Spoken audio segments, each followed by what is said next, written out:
thank you. And it's so glad to see a fresh face. How are you handling the quarantine? You know, I've actually been like low-key thriving. I didn't realize how introverted I was, so I'm like Right. in the life right Yeah. Yeah, I bet. I'm the same exact way. Like through work of art, I'm extroverted, but in like reality and like my family that knows me, I'm super introverted. I love just like reading my books, chilling at home, riding my bike. now. So Yeah. eating this up. Yeah. How about you? How are you? Yeah, are you doing the Yeah. same?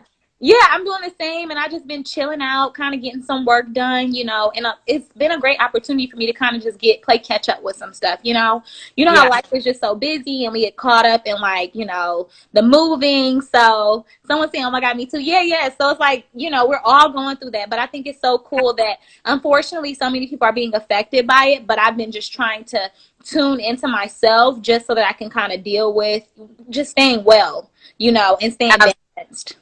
Yeah. Yeah, I'm definitely the same way. I think one of the biggest takeaways is it's kind of given me an opportunity to really, like what you said, kind of look inside myself and get Mhm. creative with different projects that will actually be fulfilling and trying to make a Mhm. living doing these. It allows me to slow down and really Yeah. focus on what's important to me and Yeah. how I can build to create a living doing things that are fulfilling, which is really Yes. exciting. Yes. So I guess we both just needed that breath of fresh air. Yes, I think a lot of people needed fresh air Yeah. and like just to like stop for a minute, you know? Right, exactly, exactly. Well, for those of you guys that are coming in, joining us, this is Jiillian Francis. She is a singer, a songwriter. She's amazing. She's beautiful, as you can see. I dropped her Instagram handle below. My Instagram handle is there, and F.A.T.E Global's Instagram handle is there as well. So, Jiillian, what we've been doing is we've been spotlighting artists this week. We've been bringing people on that we think are doing a great job and, are extremely creative. And I love your music. Like, Oh, thank you. yeah, won't be you.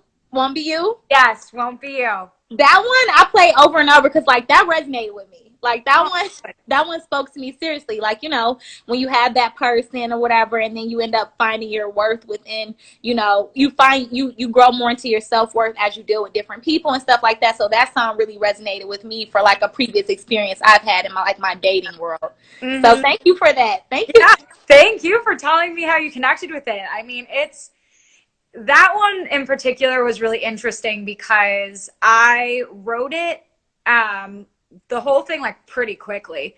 And I actually wrote it originally for me. It was a little bit based off of a past experience, but also as the conversation I had with my roommates Mm-hmm. one night. And it was a conversation about how, one of the girls said, I don't like to talk about certain things because, Mm-hmm. like with my partners, because, of the fear of being judged. And I was like, I mean, I can relate to that on so many levels. Absolutely. And then we kind of got deeper into that conversation of like, you know, how do you know someone if you're not willing to truly give them your vulnerable self? And that's kind of Right. where this song came from. And originally it was a love song. Um, Mm-hmm. and it was, this kind of conversation with, this person who it was kind of like, I don't love the same way you do. And I don't know if that's, okay or not, but this is who I am. My past has made me be, who I am to you right now. And Yeah. then when I showed it to the amazing, legendary Babyface, um, Um, he is what an amazing. amazing opportunity that was, right? Oh my gosh, yeah, it changed a lot for me. I would say this Yeah, song. what was that experience like? Let's just jump right into it. Yeah, absolutely. That experience was interesting because, so a little background on me, which you already know, but we'll just dive into it. I actually worked in management for 4 years, Hmm. and Was I that days off? at Azoff Management, Hmm. yeah, full Hmm. stop Azoff, and I worked as a and project coordinator for Babyface. Okay. So, and I was someone who, and I'm sure you know this, and it's kind of like this unwritten, unspoken like taboo that you don't like talk about your artistry with your music industry friends, because you know, you don't want to, it's a thing. So it's definitely a thing, right? You try to talk about other things, you know, Yeah, find other interests. yeah, or you just don't promote yourself. You don't talk about your music because it just looks bad. Yeah. Or self-serving, and I Mm. never wanted to be that person. And so I went into, and I got this job. Actually, my boss literally was like, I don't want a musician. Like, I don't want anything to do with an artist as my assistant. So I was like, Wow. I was like, this is awkward. Yeah. It gave me the job though. And Surprise. So I was like, oh God, this is not good. So she actually didn't know for about a year. What? Yeah. You just never talked about it. What? You just never talked about it? I never talked about it. And I ended up telling her when I had a show, because I'm like, she needs to know eventually. And it was my first show. I'm from Chicago. Okay. And so it was my first show in LA. I was like, I have to tell her, like, whatever. Yeah. I told her, and her face like dropped. She's like, oh, okay, whatever. She ended up coming to my show and loving my, you know, my show and like my talent, whatever. She was like, you're really great. And so it turned out to be a very supportive relationship, which I was very happy with. That's good. But I didn't tell Kenny or Babyface or, you know, my other client, JD Souther, who used to write for the Eagles, which was like, is very also legendary in my world. And amazing. Yeah. yeah, he's very interesting. If you like that singer-songwriter vibe, he lyrically, it has just like the most beautiful lyrics.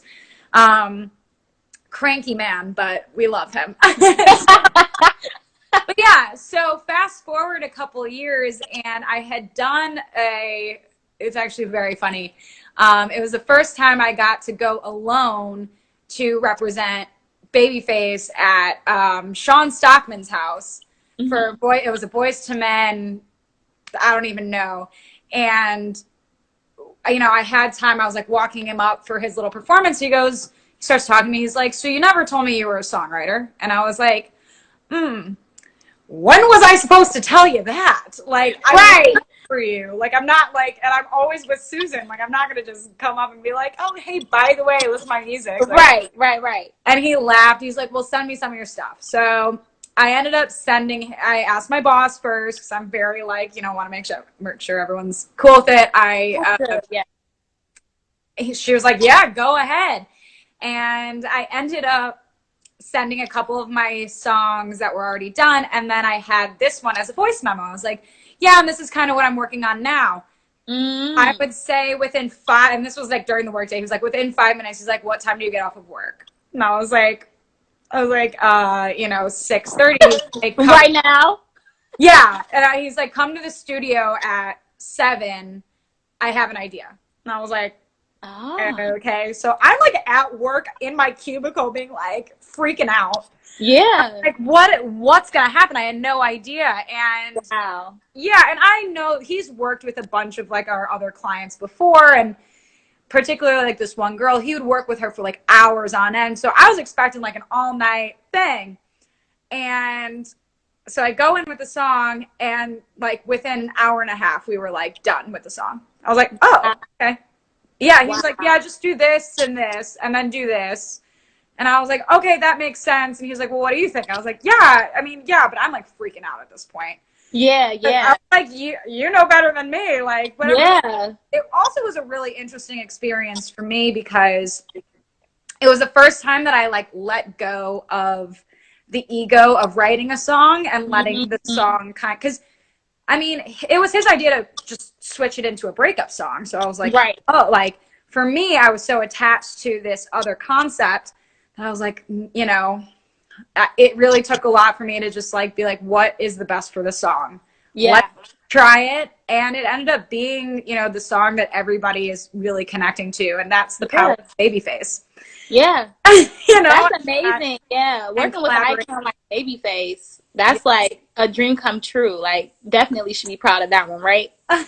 Yeah. No, I'm very, very grateful to have had that opportunity and kind of that master class session with him. And it's one thing that I think he's brilliant in, and what he always, you know, talks about is finding the opportunities to make the person that you're working with, the person that in you and the songs, make them shine. And find that unique thing and make it shine, because if you can have you and everyone around you giving their own unique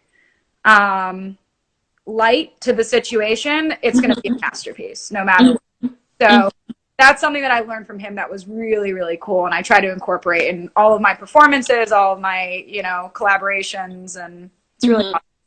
Yeah, that's amazing. That's such an amazing experience. I mean, that's similar, you know, his philosophy is similar to what we're trying to do with our organization, just kind of finding people who have lights like yourself and helping illuminate around the world and connecting us, you know, that like all of the diversity within the industry, and just unifying us, you know, through this art, you know, this collaborative form that we love so much. For those of you that are coming in, I'm just going to tell them to post their questions in the question box, because they tend to ask a lot of questions and we want to answer them. But just don't put them in the comment box, put them in the question box. We put the pin below. I am Jiillian Francis. Her Instagram handle is there. My Instagram handle is there, as well as the F.A.T.E Global Instagram handle. And again, we get thousands of people that watch this on the replay. So if you missed it, just catch it there. It'll be on all of our social platforms. You know, what we do, so F.A.T.E stands for the Foundation for Artistic Talent and Empowerment. And so, you know, the global aspect, we do a lot of global initiative stuff, but ideally we provide financial services and artistic mentorship services for artists. So bringing you on here, sharing your journey, you know, you're inspiring people. Some people always, you know, still have dreams to work with icons like Babyface, or even be able to work with different management companies. And so you're walking in that. And so they can use you as a role model, you know, to be inspired. 100%. I am like, love what you guys are doing, and I am always available for questions or, you know, comments, love, anything you need. I'm here. So. Oh, we appreciate you, Jiillian. We appreciate you. So let's kind of talk about your experience working with the music management company, because I'm sure that was an amazing role. It was. I really enjoyed it. I think as an artist myself, and I'll kind of go in and tie this in with some advice that I give. I think in my journey, didn't know that I wanted to be a artist full time for a long time. And so, but I also knew that music had to be a part of my life. And so, and I always said this, I was like, if I can't make my dream come true, I want to be an integral part in making someone else's come true. And so, in order to do that, you have to learn, right? You have to learn the business aspect, because at the end of the day, all artists, if you want to like make money doing it, you have to run yourself as a business. So it was very, very interesting learning the ins and outs of at least what happens behind the scenes. Yeah. I personally worked more on the touring side, so I really loved it. I can do a touring budget, like international or national, like on the back of my hand now. Wow, that's awesome. Yeah. Into putting a show together. I've been putting on shows since I was 15, but wow, you know, I've been doing shows for charity all the way up to, you know, Babyface's South African tour in 2018 and 2019. So wow. Yeah, 27, I don't know when he went. A couple years ago. That was like one of my first budgets I had to do. Okay. National South Africa budget. Wow, that's dope. Yeah, it was nuts. And then we had the one, I think it was 2019 he went there. And that was right before I left. I was finishing that budget up. So that was kind of my main gig there with that. And then I would, you know, me and my boss actually were more of a one-stop shop than other managers in the company were. So we did PR for them. We did socials. We did pretty much everything. So I really was able to get a well-rounded view of what it takes on that level to run a business, which was really, really awesome. Yeah. That's amazing. I mean, I'm sure you gathered a lot of different skills from that. And I love that you said that, you know, you've always been the type, which shows a lot about the position of your heart. You've always been the type that no matter what, whether you made your dream come true or not, you always had, you know, a mission or a desire to help serve other people or help them do the same. So I really, really commend you and honor you for saying that. You know, that was like amazing. Yeah. You Thanks. know, we kind of jumped right into this, but we never really talked about how you got started in the entertainment industry. How did that happen for you? Oh man, it's funny. The entertainment industry is at like the most cliche is like relationships, Mm. and you kind of like luck of the draw kind of thing for me. Mhm. I actually went to school at Indiana University for nonprofit arts management. Oh, wow. Yeah, so Look I've at the always irony. yeah, I've always, and then I kind of coupled that with some Kelly School of Business classes, and I kind of formed my own little degree. And then I ended up getting an internship because I worked with this guy in college putting on, you know, college shows, and he had a connection to Atlantic Records. So I ended up taking a semester off and going working in the licensing department at Atlantic Records. And then I also worked at a startup called Recess. I don't know if you've heard of Recess I before. think I have heard of Recess, They're like a touring entrepreneurial. yeah. Yeah. So I worked with them for a semester too. Hmm. Um, how I got this job was I ended up playing flag football with Ziggy Marley. What a way. That, mm-hmm. And that I is like the that. funniest thing. It's basically my boss was like, "Hey, do you want to like play flag football with us?" And Ziggy Marley, I was like, "Yeah, but like, am I gonna be the only girl? Is it gonna be like one of those things, you know? Like, are your girlfriends coming?" They're like, "Yeah, no worries, the girlfriends are coming." I'm like, "Great, only girl there." And I was like, Of all course. right, here we go. And you know how Yeah. that is. So I'm like sitting there, like no one's, you know, defending me or whatever. And I'm like, just, I'm athletic. Just pass me the damn ball. Come on. And I'm open in the end zone. And they took a chance on me and I got a touchdown. And then Oh my from God. there, I ended up having this one guy like really defending me, but I ended up becoming friends with him.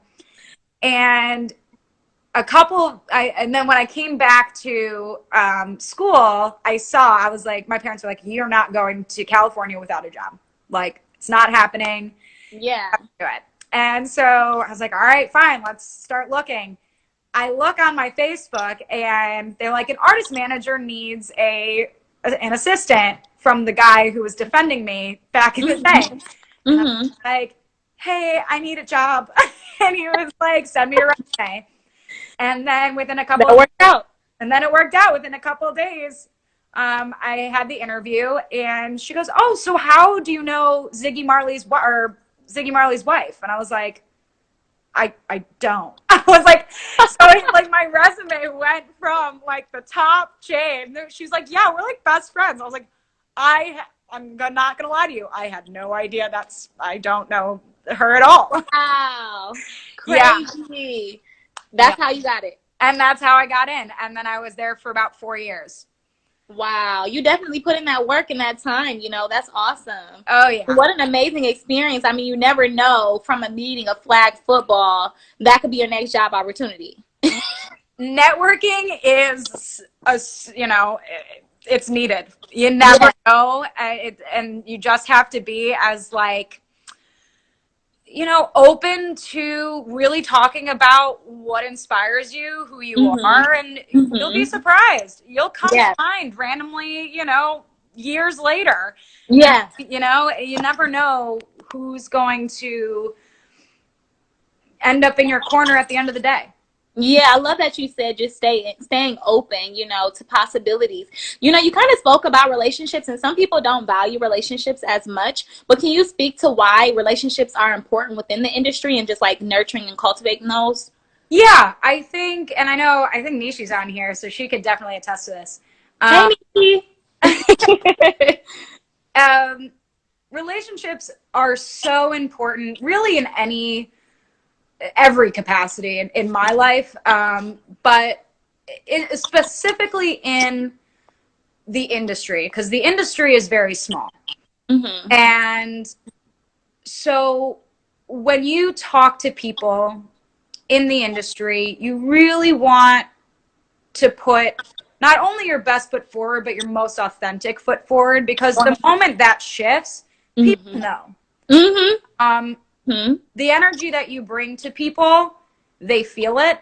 And, you know, if you're going to just come to people just when you want something, they know they're not going to respond to you. Mm-hmm. Or if, you know, someone is doing those, like, you know, things that they are, you know, they talk a big talk and then don't produce, people are going to know and people are going to talk. So really the best thing that you can do is just be yourself. When you say things, keep your word.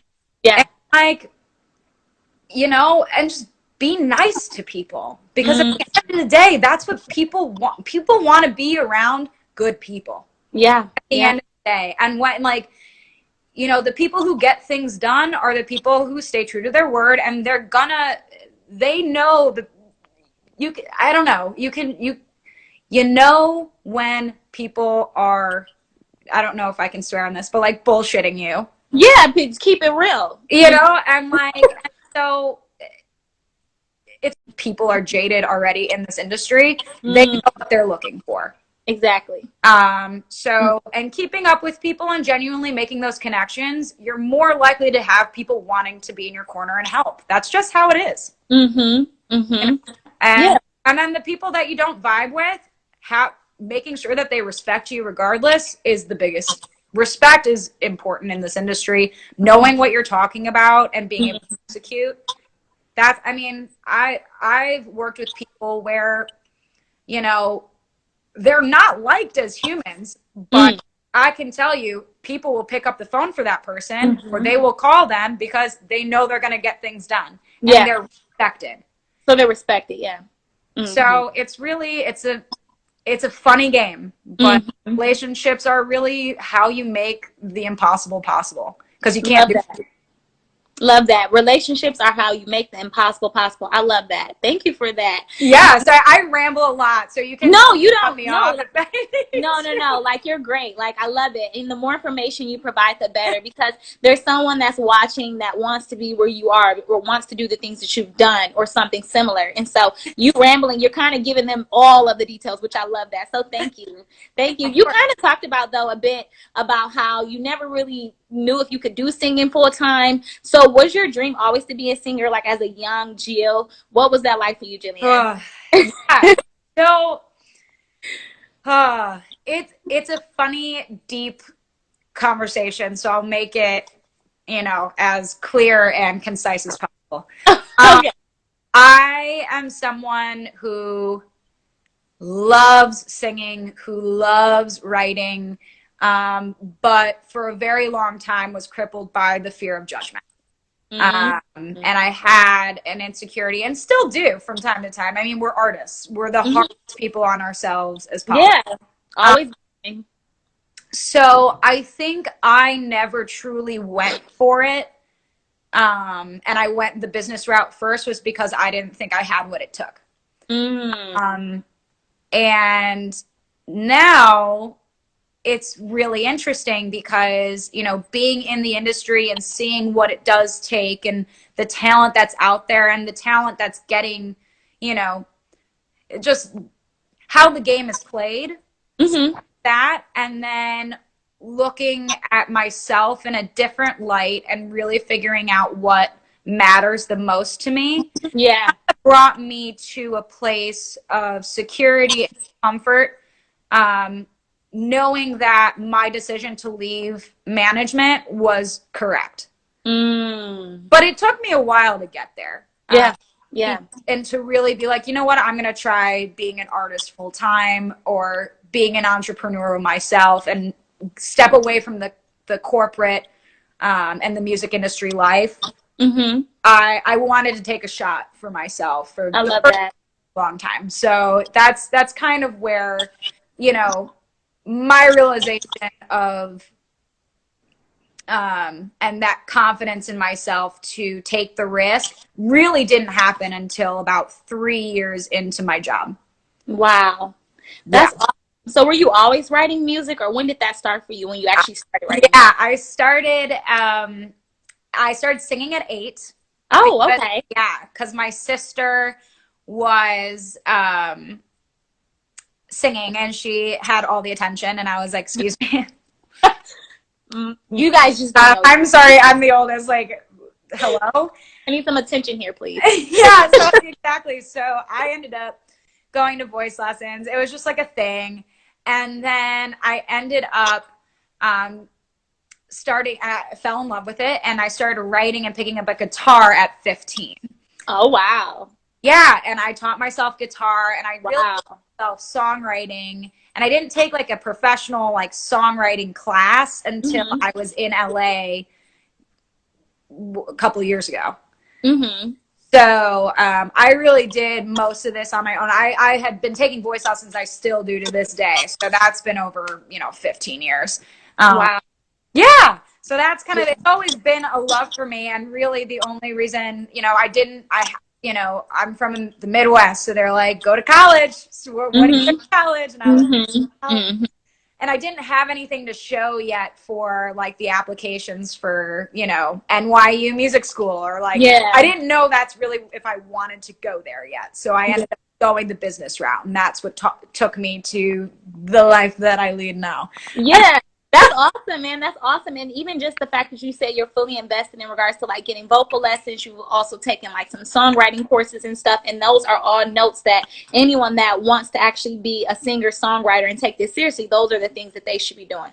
So I Yeah. love that you mentioned that. You learned the business kind of from the inside. So how has that kind of helped structure what you're doing today? Like having those opportunities to work from the inside. Yeah. They so I think developing that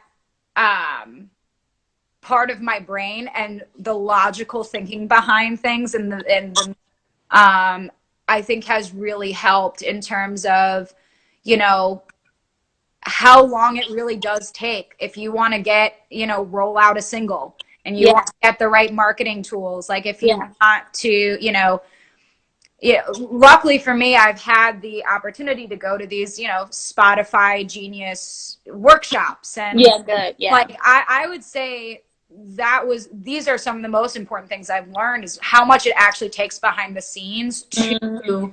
to make a show happen, to make a rollout happen, to really, how important social media actually is. Like Mm-hmm. in terms of like, and then realizing there are so many other creative outlets Yeah. and business opportunities that come even from like outside of just a regular deal, Mm-hmm. Mm-hmm. and being in management was really cool because we weren't just looking at getting, deals with major labels. Most of the artists were major labels, but like there were also, partnerships with different brands and different Yeah.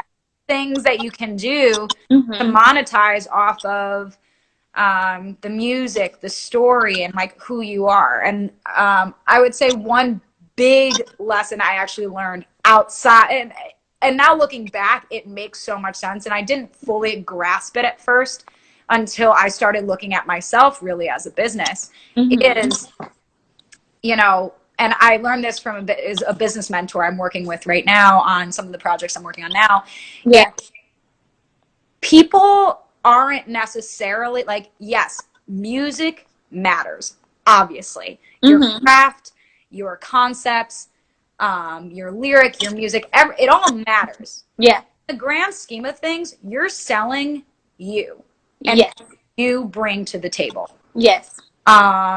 What emotions that can you bring out in other people? What are Mm. you triggering in other people that make them want to continue to listen to you? Yeah. Yeah. Yeah. And that's something that in the music industry, they call it, what is your story? Mm-hmm. Mm-hmm. And, for the longest time, I was like, I don't really have a story. You know, why do you need one? If the music's good, you know, Yeah. I'm hearing crap that's being sold to major labels. And I'm like, how are you making it? And I'm not, you know, Yeah, yeah, yeah. being very, you know. No, you're just keeping it real. Yeah. Yeah. It is a question that haunted me a lot while I was on the inside, because it just made zero sense to me. And, Mm-hmm. you know, and I realized that it really is trying to find what are you giving Mm-hmm. other than, and what are you giving through this mode of music?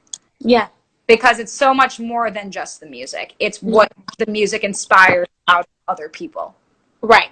Right. Exactly. 100%. I love that. I love that you put it that way. You also kind of just, I love how transparent and vulnerable you are with your experiences and not holding back, you know. So you spoke to kind of just, you know, the fear of judgment, you know, that was kind of part of the reason why I kind of took you a bit to fully just thrust and dive into what you're doing currently. So I could say that that kind of served as like an adversity for you, but can you kind of speak to some of your adversities, because people probably see you and they're like, oh, she worked with Babyface and now she has music and she looks great and she's doing this and that, and they're not realizing everything that you put into all of those stepping stones that led up to where you are today. Yeah, So can you speak to that? absolutely. And I'm also gonna put in this, you know, here too is, yeah, I worked with Babyface, but I'm still me. Like I'm not at a label because I worked at him. I haven't worked with anyone else that I wanted to work with because I worked with him. Yeah. I luckily have a brilliant song that I love. But does that have more than 5,500 plays on Spotify? No. So it's so much more than that, you know. Yeah, And, you're still in this, you're still developing, but oh, people see, you know, your highlights and they don't see what happens behind the scenes. So can you speak to like some of your adversities as well as how you've overcome them, because clearly you have, because you're still doing it and you're still walking in it. yeah. So it's funny because I'm actually in the middle, I think, of a personal and life path transformation in terms of how I'm going to utilize my music and actually make money doing it. So adversities definitely is the fear of being judged. And the one thing that I did push myself to do, I'm a perfectionist. So, and something that really, really haunted me for the longest time was, you know, getting up on stage and messing up. Or, you know, showing people new songs that it wasn't up to my standard yet. And so when I was out in LA, I made it a point to find showcases and do a showcase once a month. Wow, just to push yourself. Just to push myself. Love that. And I like hardly would really even invite people. I would invite my friends, and if they want to show up, it usually was the same like 5 people plus or minus a couple people, right? And then I would do one big show a year, which would be really exercising my shameless self-promotion of, okay, I'm going to try to sell out. Where did I go? Hotel Cafe Small. Yeah. I need to just like blast it, try to figure out the right, like what actually works in terms of, you know, getting people in the door. And I'm worth $10. I don't know. How do I put a price on myself? Right. Really hard to do when at this point I'm questioning my own worth of, you know, because I can't get anyone to like let me in the door or have a meeting, or I had meetings with these different publishing companies and I never heard from any of them again. And they would, you know, blow smoke up my ass. It just, and I know everyone goes through this, you know? Yeah, absolutely. We all go through this. Yeah. And so for me, I had to instill in myself, and I still tell myself every day, I'm like, I need to learn to love this process, because the process is never going to end.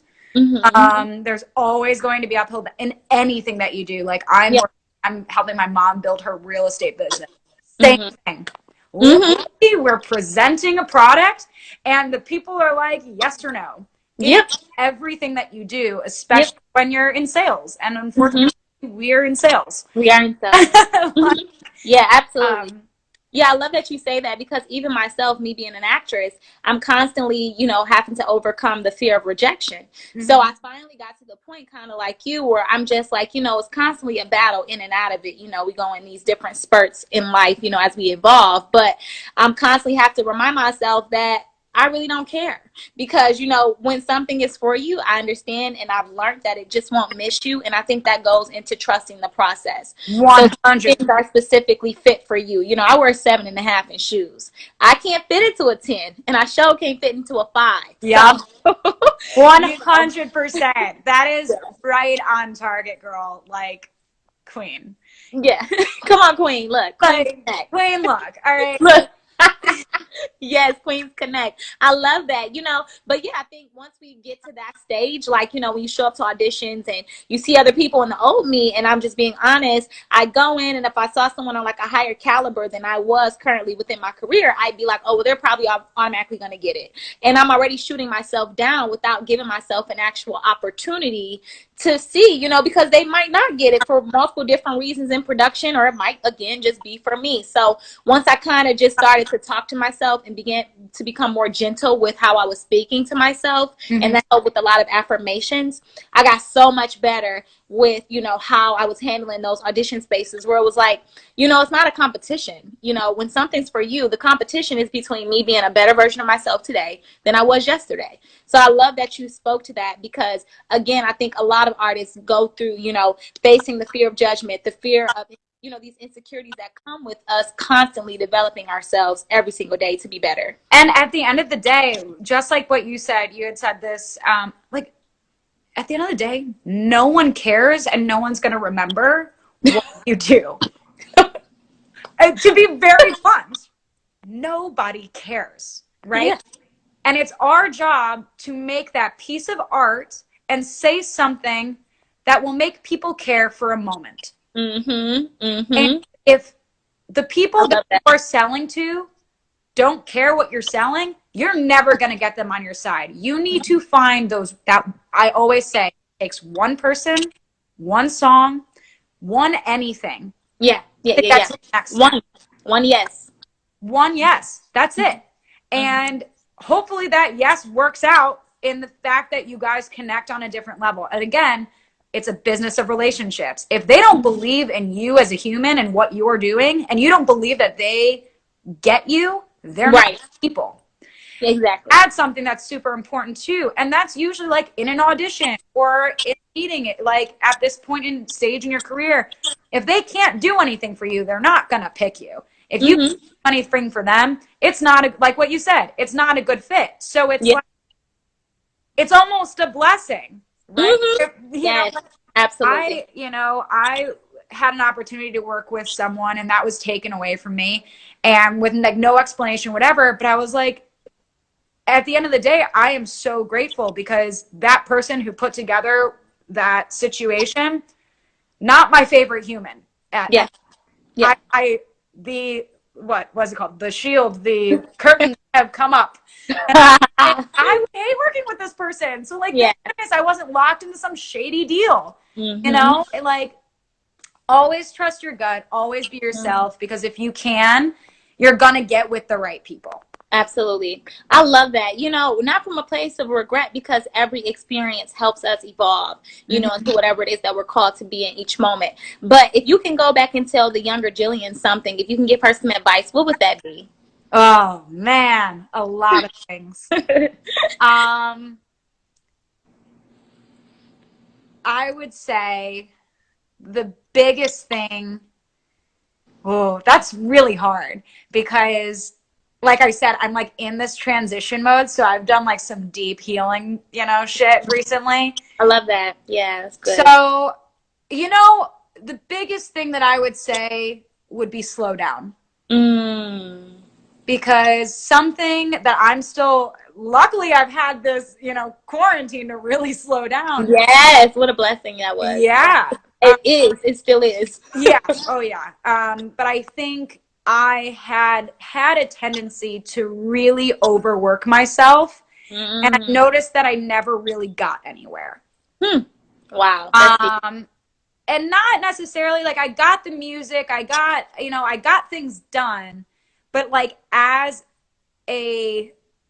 in terms of where I was headed on my path, I knew I wasn't going down the right path, but I wasn't ready to let it go. And if I had slowed down and given myself a little bit more love, I think I would have shifted sooner, or would have figured out ways to work around some of the things that didn't need to necessarily happen, if that makes sense. No, that makes perfect sense. And it resonated with me. It spoke directly to me. So thank you so much. Yeah. That was amazing. Yeah, absolutely. Amazing advice. Just slow down, you know. And like you said earlier, just staying open to possibilities. So I love that as well. Yeah. You know, I'm sure with all the writing that you do, sometimes you run into writer's block. How do you usually work through that?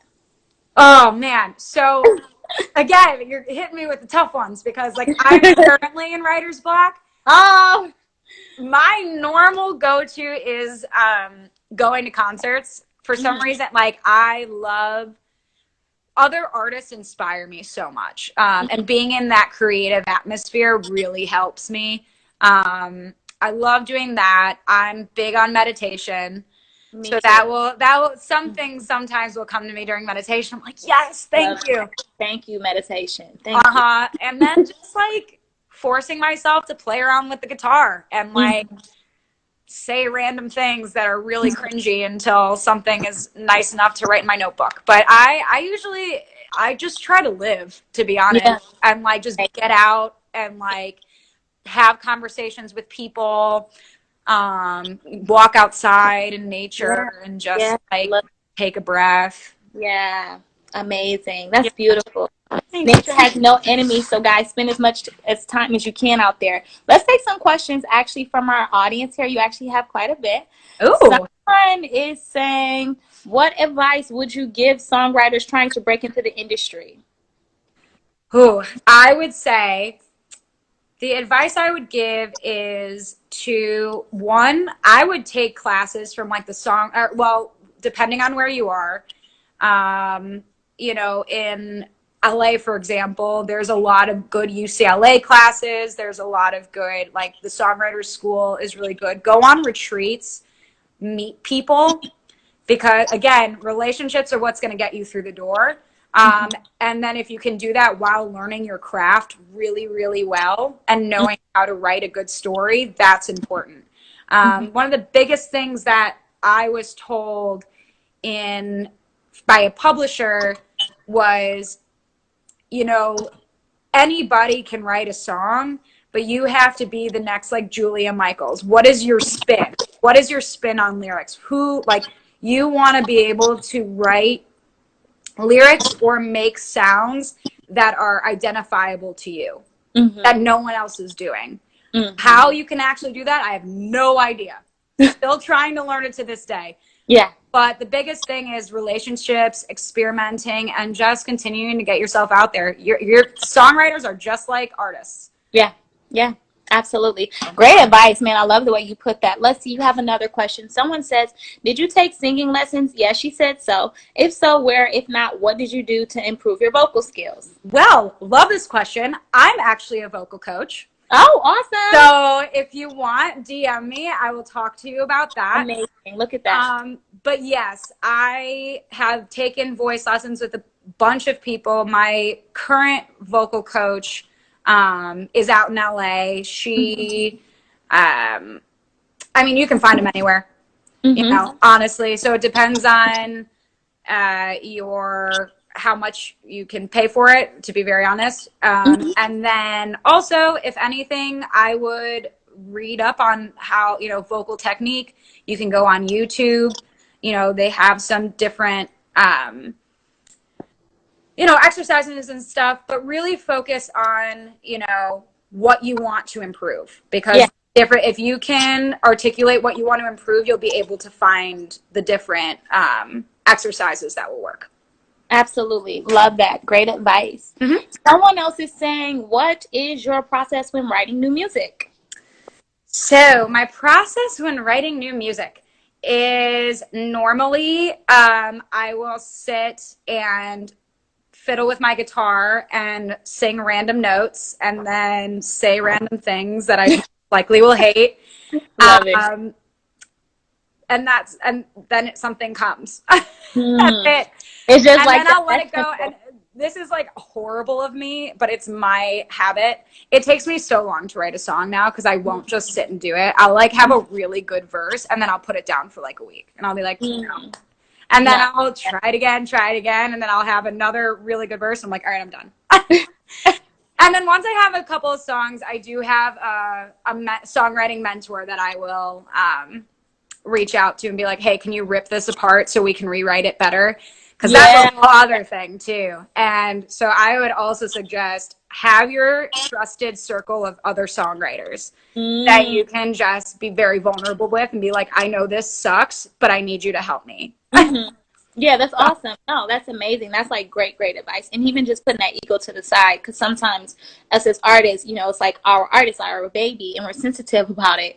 But it's a good thing that you're saying to have a circle of songwriters that you can get opinions from, but people that you trust, of course, and Yeah. have your best at heart. Yep. I love that. To just summarize, because you kind of talked a lot about kind of how you got into the entertainment industry, how relationships are important, a lot of the cool things that you've been able to experience, as well as just working in music management. So Yep. you share so many different gems with our audience. But like, if you can summarize like 3 tips, things that you think that an artist should be doing to advance their artistic careers, not necessarily during the quarantine, but just in general. Yeah. Someone this wants to be singer, songwriter, whatever. What is 3 things that they should be doing? Build your database of venues and promoters. And if you want to be a performing artist, that's really the main way you can get, I mean, not right now, but, a gigging artist is a happy artist. So, and it's easy to get into these doors. You just have to continue to make those, so I would spend the quarantine creating your like top 50 venues in your local area and play and try to get in, even if they do virtual shows, try to get into that. I think that's really important. I think continuing to really get vulnerable with your story and what makes you you, so that you can pitch yourself well to these people. And that also goes into finding artists that you compare to or that you would fit really well on a bill with. I think that's extremely, extremely important because that makes your intro to any promoter, any, manager, it just people will categorize you. And if you already are producing that narrative for them, you'll most likely get a better response. Amazing, man. That's that business expertise that you just dropped on them.